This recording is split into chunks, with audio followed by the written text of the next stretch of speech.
Welcome to the Deep Dive, where we dig into the mountain of source material you've sent us and pull out what really matters. Today, we're looking way into the future. We're talking about Apple's 2026 lineup, the iPhone 18 Pro, the Pro Max, and the big one, the first ever iPhone Fold. Yeah, the sources are looking about 8 months ahead into early 2026 reports, and the picture they paint is, well, it's one of glorious high-stakes engineering. This is the year Apple really doubles down on the whole premium idea. And we have to start with, I think, the most gloriously absurd rumor of them all. We need to talk about the iPhone 18 Pro Max, which I'm now officially calling the gym membership handset. Yes, the kettlebell phone. It's definitely the easiest thing to poke fun at, isn't it? I mean, come on. The reports say it's going to hit a record-breaking 243 grams. That's a hefty piece of equipment. It is. It's significantly heavier than any iPhone before it. But you're right to bring it up first, because that weight isn't an accident. It's really the cost of entry for everything else we're about to talk about. So what are they cramming in there? What demands that kind of mass? It's all about power. That weight is almost entirely about making room for a much bigger battery. We're talking potentially up to 5,500 mAh. Wow. Yeah. If you're going to power underscreen sensors, a faster chip, and especially the new satellite stuff, you just need more juice. And more juice means more weight, period. Okay, so that weight is a symptom of a much bigger strategy, and frankly, a more controversial one, the split release. This is maybe the most important piece of the puzzle. Apple is basically splitting the iPhone launch in two. Yeah. The premium stuff, the 18 Pro, the Pro Max, and that new iPhone Fold, which is rumored to be well over $2,000. Of course it is. Right. All of that launches in September 2026, the usual time. But, and this is the big but, if you just want the standard iPhone 18 or the new iPhone Air 2... You're waiting. You're waiting until spring 2027, probably around March. That's a 6-month gap. A huge 6-month gap. So isn't that a massive risk? You're telling people who are ready to upgrade during the holidays, hey, sorry, come back in half a year. Aren't they just going to go buy a Samsung? You're creating a vacuum. And that's the bet Apple's making. They're betting that the brand loyalty and the idea that the Pro phones are the real new phones will make people either pay up or wait. They're turning availability into a premium feature. It definitely punishes anyone with patience. Okay, let's move from strategy to the screen itself, because this is what everyone's been waiting for. The end of the notch, the end of the pill. Are we finally there? We are seeing the death of the pill, yes. And it's happening through some incredibly complex engineering. The big rumor is Underscreen Face ID for the Pro models. How does that even work? They're using a material described as spliced microtransparent glass, basically a part of the screen that can become see-through when the Face ID sensors need to fire. So it looks normal, but it's also a window. Exactly. And you have to see this as a stepping stone. The sources all point to the 20th anniversary iPhone 20 in 2027. That's the end game. A perfect, seamless slab of glass with no visible sensors at all. This is the test run. Okay, so Face ID goes under the screen. The big dynamic island cutout is gone. But it's replaced by something, right? It is. A single, small pinhole cutout, just for the front-facing camera. Fine, I can live with a pinhole. That's way better. But that's where the new controversy begins. Yes. The rumors are split. Will that little punch hole stay in the center where it looks symmetrical and nice? Or will it move to the top left corner? No way. Why would they do that?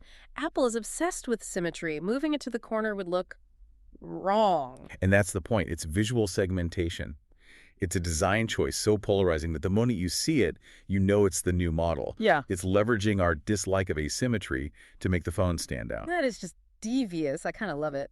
But wait, what happens to all the dynamic island software features? The live activities, the little bubbles? They stay.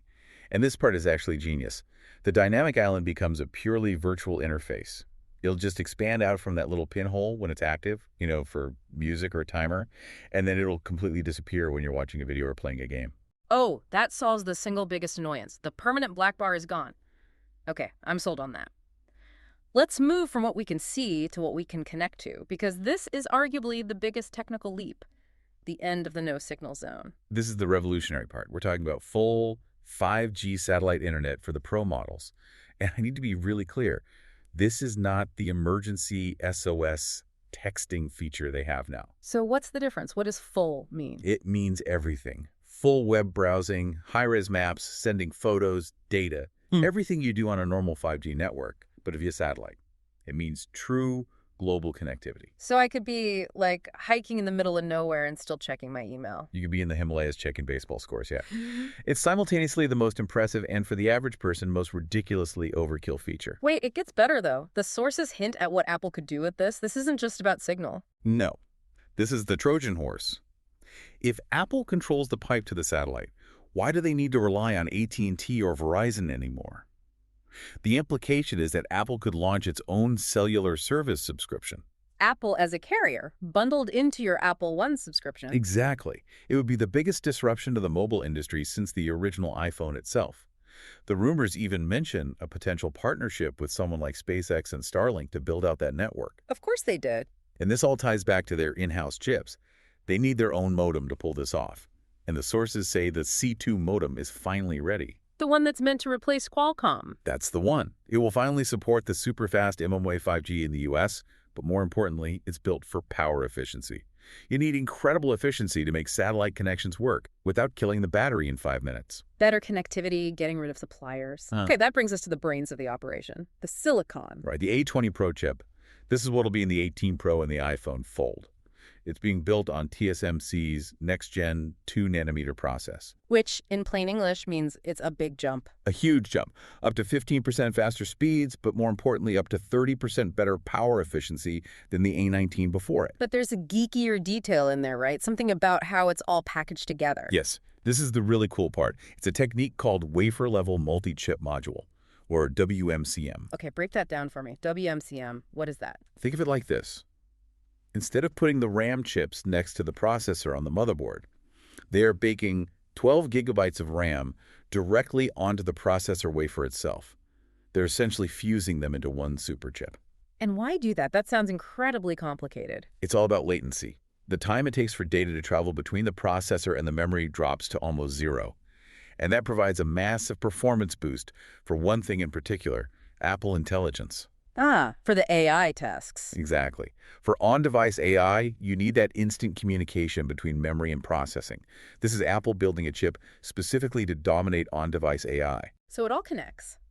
The chip is hyper-efficient to run AI and satellite, and the phone is heavy because it needs a giant battery to power that hyper-efficient chip. Precisely. The weight is the physical price you pay for all of this new tech. All right, I will grudgingly accept my new kettlebell if it means I get these features. Let's talk cameras, because that's why a lot of people buy the Pro models in the first place. The headline feature here is a variable aperture on the main 48-megapixel camera. They're calling it a mechanical iris. A mechanical iris. Okay, that's actual DSLR level stuff. Why does that matter so much? It means you can physically change the size of the lens opening. It's not just a software trick anymore. This gives you way better performance in low light. But the really exciting part is you get real control over depth of field. The blurry background.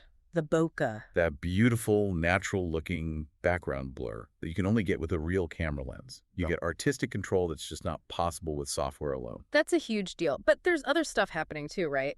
A change in who makes the sensors? Yes. The reports are pointing to a potential shift from Sony to Samsung for a new 3-layer stacked sensor. It's very technical, but it basically aims to give you better dynamic range and less noise, especially in tough lighting. And while they're adding all this complex mechanical stuff to the lens, they're simplifying something else. The camera control button. Right. The ultimate admission of, oops, we made that too complicated.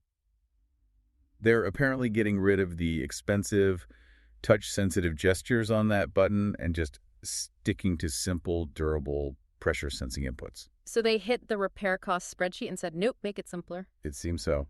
Even Apple has a budget, I guess. Okay, finally, let's talk about the look of this thing. We have all this revolutionary tech packed inside what I'm now calling the latte aesthetic. The colors are something else. They are definitely a choice. The two standouts are burgundy and coffee brown. Coffee brown, described as being slightly darker than beige. I can't picture it. It sounds like a 1970s shag carpet. I think sparks debate is the phrase the sources used. It feels like they're moving away from the cold industrial look and toward something more organic. Yeah. Earthy. Or maybe just brown. The burgundy, on the other hand, sounds amazing. Yeah, that's being described as a dark, rich, classy shade. It would be the first true red for a Pro Series iPhone, which is a big deal. And they're making the back glass and the frame match better, right? A more unified look. A cleaner, more seamless design, even if it is coffee-colored. So let's wrap this up. We've got the iPhone 18 Pro. It's heavy, but it's incredibly powerful with its AI-focused chip. It's the last phone with a camera hole, maybe, but the first one with true satellite internet. And we can't forget the elephant in the room. Or maybe the foldable whale, the iPhone Fold. A 7.8-inch screen inside, costing over $2,000. Is that what finally gets people to switch from a normal phone to a folding one? Well, it depends on their patience, doesn't it? Because that's the real story here, this two-track future. The super premium Pro and Fold models in September, and then Yeah. everybody else has to wait 6 months until March. The strategy is crystal clear. Segment the audience by how much they're willing to pay and by how patient they are. The best tech is always 6 months away for most people. It completely changes what the new iPhone even means. It's not one thing anymore. Which leaves the final question for you listening to this. What feature that we talked about today, the underscreen Face ID, the mechanical camera, the global satellite internet, what would you pay the premium to get 6 months early? Or are you happy to wait? It kind of makes you wonder if every iPhone purchase from now on is just a negotiation with your own FOMO.